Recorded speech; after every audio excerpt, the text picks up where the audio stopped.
Este vídeo é patrocinado pela Squarespace. Em apenas alguns anos, o design passou de parecer assim para assim. Só de olhar os retratos desses designers já mostra como querem ser vistos. Richard Sapper é o designer que fez essa cadeira em 1979. E essa é a equipe que criou os móveis malucos de 1981. Os anos 80 foram uma explosão criativa de design estranho, impulsivo e divertido. Isso foi possibilitado por novas inovações em tecnologia e mentalidades voltadas para colaboração e trabalho em equipe. O movimento de design em Memphis ficou famoso por ser descrito como um casamento apressado entre Bauhaus e Fisher-Price. Esse é o tipo de trabalho de design que definiu os anos 80, mas há muito mais nesses designs do que apenas o quão extravagantes eles parecem. Quando comecei a pesquisar para este vídeo, percebi que muitas coisas que aconteceram nos anos 80 estão acontecendo de novo agora. Por exemplo, este console de videogame dos anos 80 é bem diferente do projetado em 2020 à direita. Mas, em termos da filosofia por trás do design, eles têm muito mais em comum do que você pode imaginar.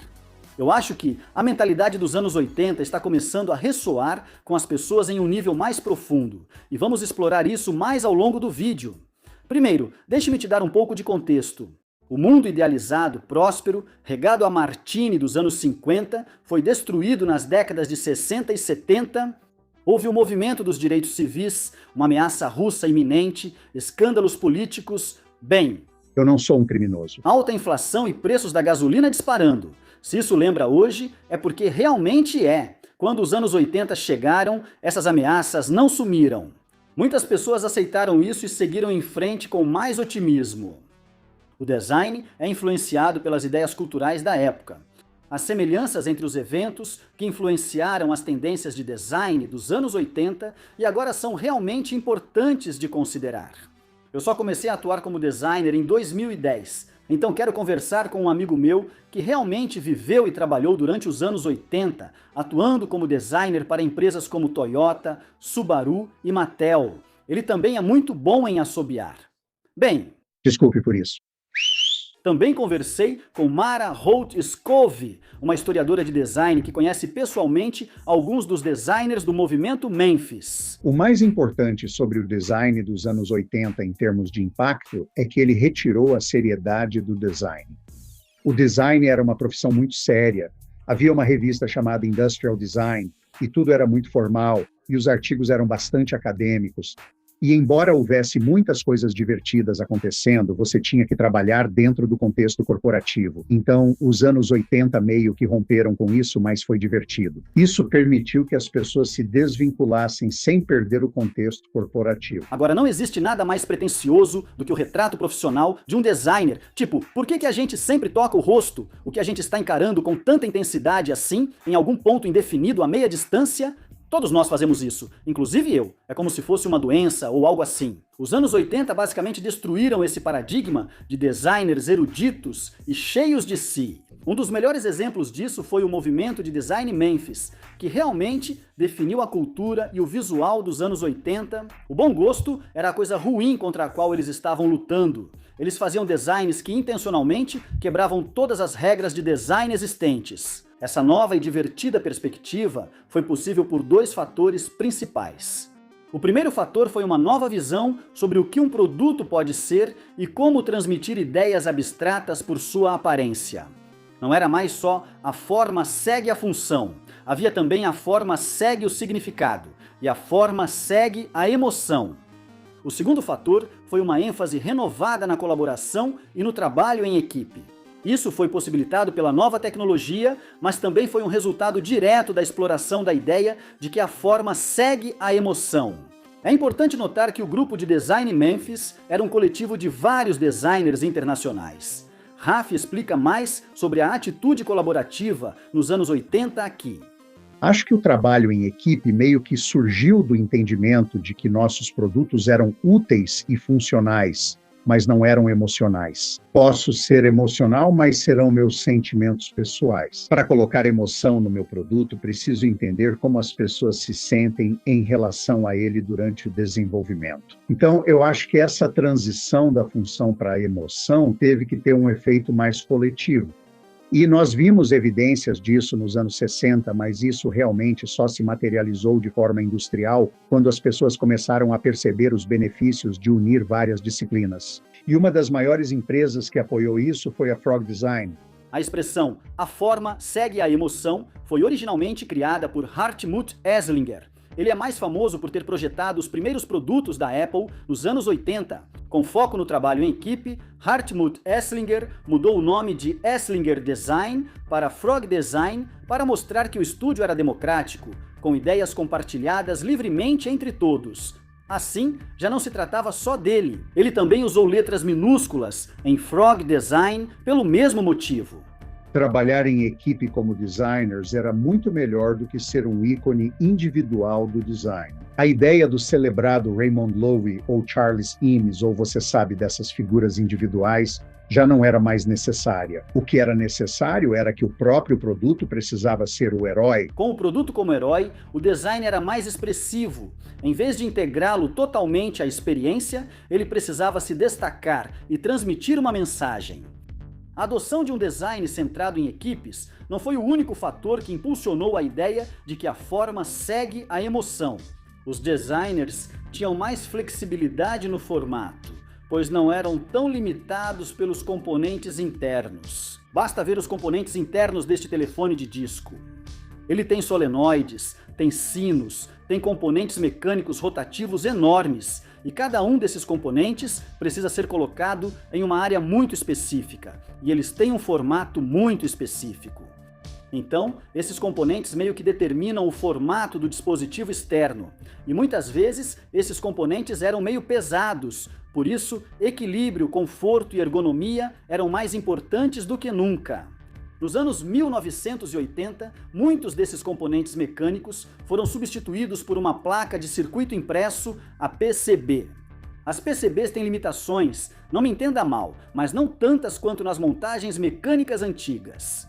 Um dos exemplos mais conhecidos que Raf me enviou foi essa secretária eletrônica criada pela Frog Design. Sem precisar de engrenagens de fita e motores, a equipe criou uma forma arquitetônica maluca só para expressar uma ideia abstrata sobre jardins zen ou algo assim. Para ser sincero, nem sei direito. Raf estava me dizendo que esse aparelho era realmente difícil de usar e aparentemente vendeu muito mal. Foi um bom lembrete para os designers de que você ainda precisa criar um objeto funcional, além de fazê-lo despertar emoção.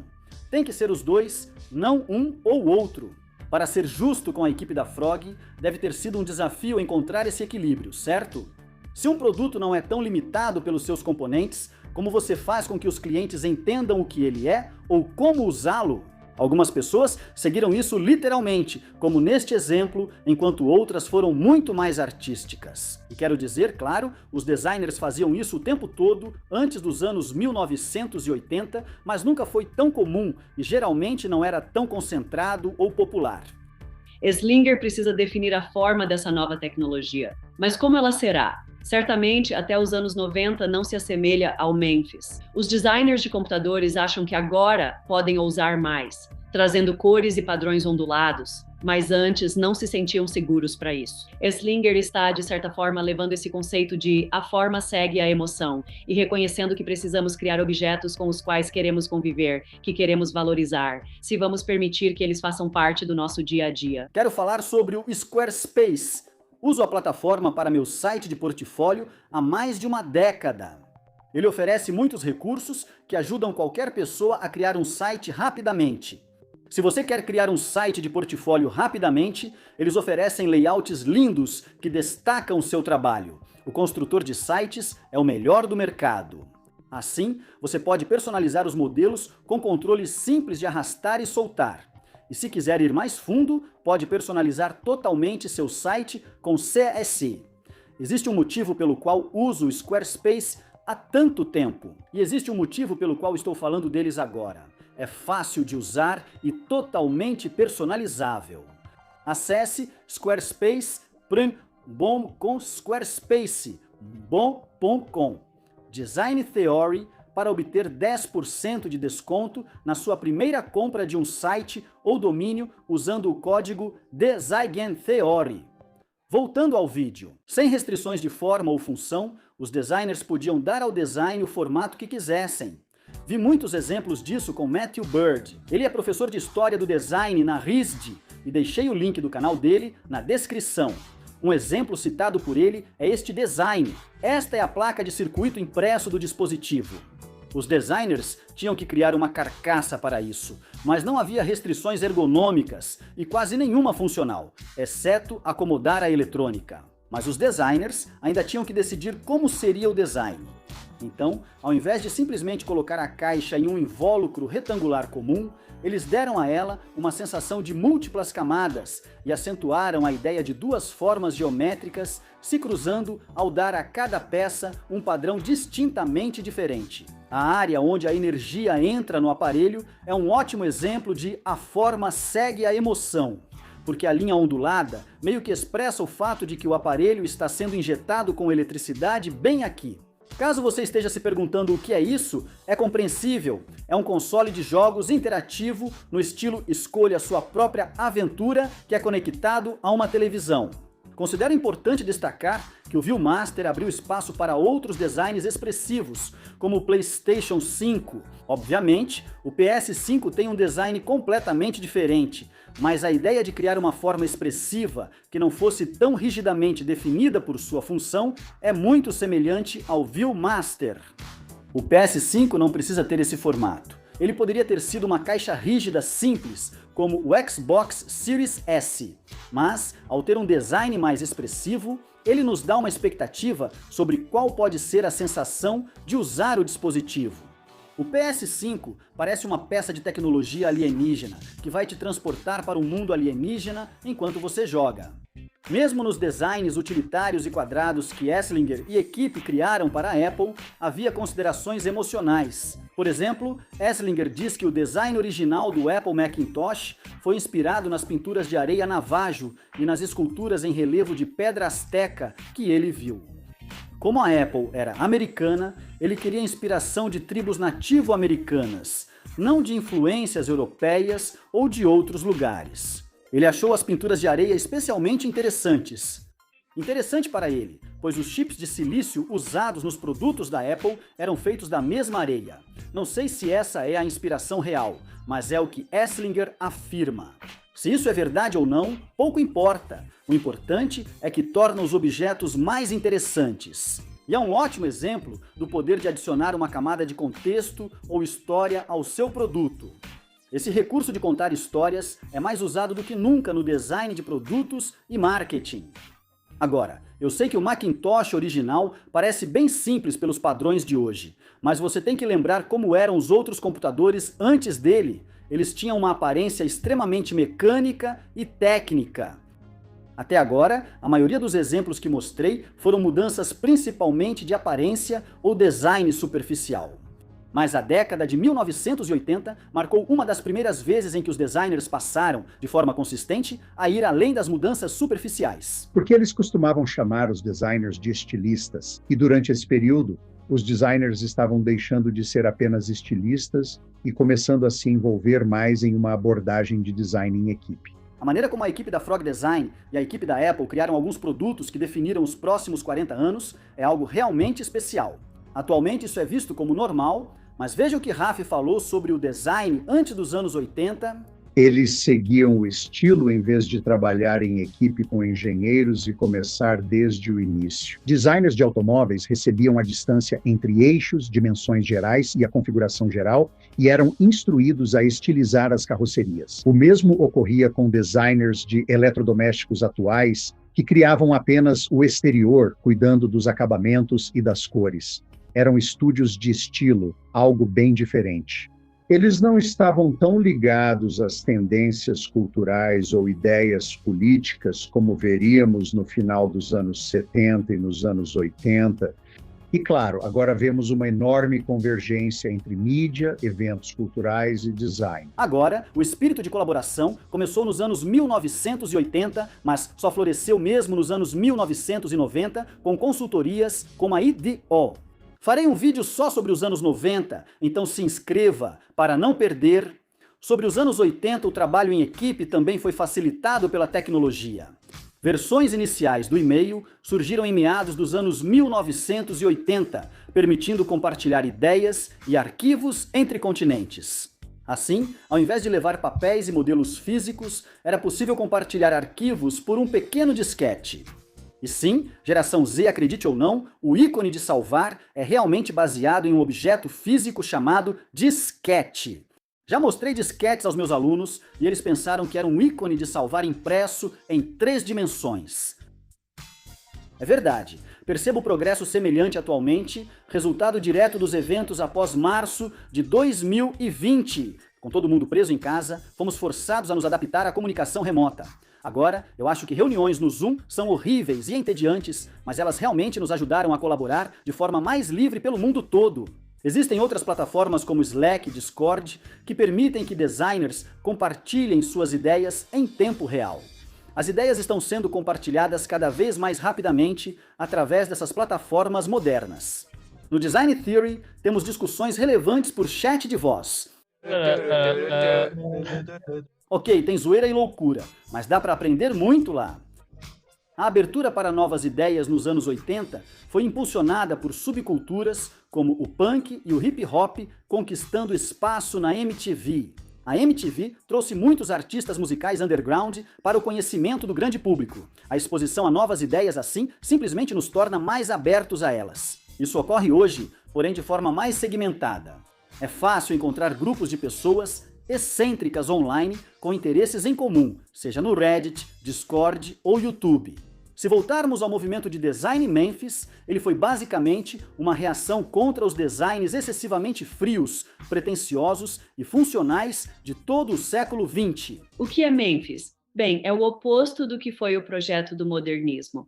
Nós sabemos como fazer uma cadeira, nós sabemos como fazer uma mesa, nós sabemos como fazer 100 mil iguais, e por isso é realmente entediante fazer uma nova cadeira, a menos que essa cadeira represente uma filosofia, porque o trabalho dessa obra é fazer perguntas e desafiar. Foi iniciada pelo famoso designer Ettore Sottsass. Ele nunca quis ser visto como líder, pois isso contrariava o espírito de equipe que valorizava para a colaboração. Para quem pergunta, o nome Memphis foi propositalmente ambíguo. Dizem que a música Stuck Inside a Mobile with the Memphis Blues Again, de Bob Dylan, tocava no estúdio quando os designers se conheceram pela primeira vez. Eles decidiram impulsivamente dar esse nome ao movimento, o que é engraçado. Mas isso funciona em um nível mais profundo, porque você não tem certeza se eles estão falando sobre Memphis, Tennessee ou sobre a antiga cidade de Memphis, no Egito, e foi realmente um movimento de design internacional. E isso se refletia na ambiguidade do nome. Outra coisa importante a se lembrar é como o CAD tridimensional e a prototipagem CNC começaram a ganhar força em meados dos anos 80. Então, em vez de esculpir modelos à mão, você pode criar um modelo 3D no computador e deixar uma máquina fazê-lo para você. Agora, até hoje, a escultura manual ainda é muito mais rápida em alguns casos. E os programas de CAD tridimensional dos anos 80 eram muito primitivos. Mas em alguns setores, especialmente na segunda metade da década, a tecnologia permitiu iterar muito mais rápido.